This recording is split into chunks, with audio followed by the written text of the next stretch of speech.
But the EU is losing patience with the country's tax regime. Antitrust regulators have already begun investigating sweetheart tax deals. It puts the newly elected president of the European Commission in an awkward position. Jean-Claude Juncker was the Prime Minister of Luxembourg when many of the deals were done.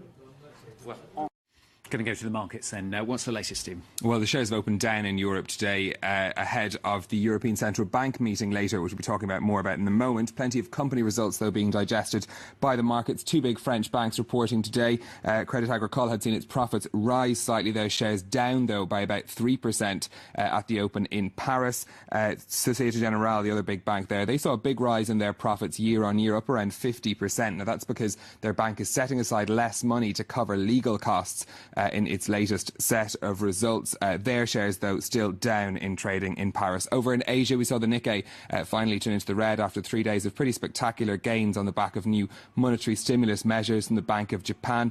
Just small gains, though, across the rest of the Asian markets. Now, all investors will be watching closely, as I said, as the European Central Bank meets later today. To talk about this further, we've got Naeem Aslam, who's the Chief Market Analyst at AvaTrade, joining us. Thank you very much, Naeem, for coming in. Thanks for having me. Let's start talking, I suppose, about what, Mario Draghi might do. We're not expecting much action from him, despite the fact that things aren't going very well in the Eurozone. Why is that? That is correct. He is not going to do anything because I think there's a silver lining in the data for him, and that's given a bit of a cushion. If you look at the PMI data, overall it is negative, but there is an improvement in Spain and in Italy. So number one thing is that the ECB has already done quite a lot for this year.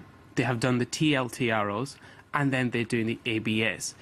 As you were referring before, the two French banks that I wanted to discuss at the same time, the Société Générale has produced a very good number this morning. And that's because the liquidity in the market has improved. When the ECB did the first TLTROs, the demand wasn't that strong enough. The reason was because there was an ECB stress test coming up. These are cheap loans to banks, right? It's not familiar with the letters. These are the ECB providing cheap money to those banks. Very cheap money for banks to lend, and then they can lend to consumers and households and companies to kickstart the economic growth within the Eurozone. So that liquidity issue would be further addressed coming into December when there be more second injection coming by the ECB. The Federal Reserve, though, has done something very different, hasn't it? Why can't the ECB do the same? Because it's not a one monetary bank. Let's say that when we go back to America, there's a one central bank, but in terms of an ECB, there are a lot of different countries within that. So it's very difficult for ECB to do that.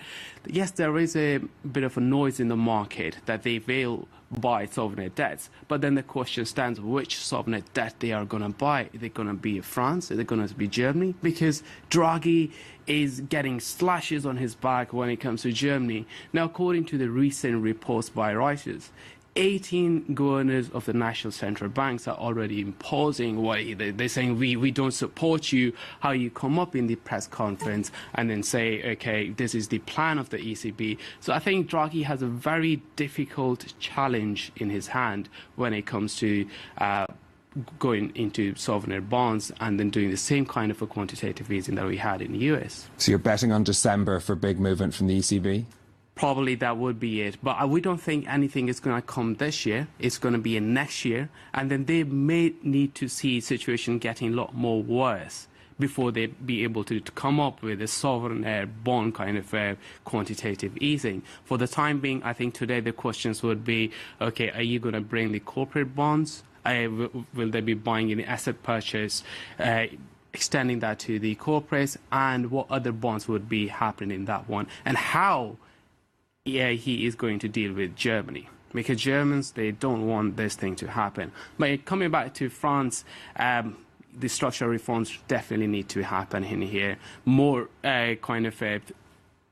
things will happen in Ireland and in Spain. Yeah, it's this labour market reform is the really controversial thing for the French government. I mean, they've so far resisted to do, but we've got 2.5 years left of François Hollande's mandate. We'll see if he's willing to take up that challenge. Naeem Aslam from AvaTrade, as always, thank you for coming in to speak to us. Stuart. Thanks very much. Yeah, finally, Taylor Swift back in the business news. Yeah, earlier this week we had been talking about how Taylor Swift had pulled her music from the online streaming service Spotify.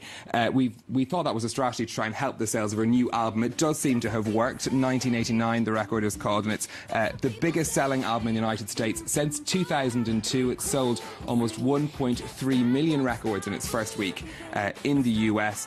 This at a time that music sales are plummeting. Still a pretty impressive record to have beaten a 12-year